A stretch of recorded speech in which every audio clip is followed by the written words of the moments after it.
Pagpalambo sa Social Communications Ministry sa simbahan, gi-highlight atol sa Media and Communications Fair sa Sugbo. Nagkatapok ang mga volunteers ug communicators sa lain-laing simbahan. Tuyo niini mas madasig pa sila nga mapalambo ang ilang importanteng papel pagsangyaw gamit ang teknolohiya.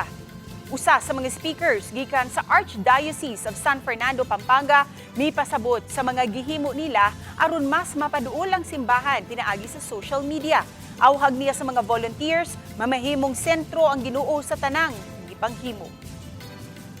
Ang mission natin is communicate Christ. Yun yan. We must communicate Christ sa lahat ng mga tao. Social media, syempre, ang reach sa mga, especially younger generation. Kung motivation lang jud sir kay I want to spread lang jud ka ng good news, spread love, peace sa kuan jud sir ba sa digital world. Give them the message nga they have a role to play in the church, and we're very fortunate nga kani siyang usa ka medium like the social media is now a very powerful means to do our work of evangelization.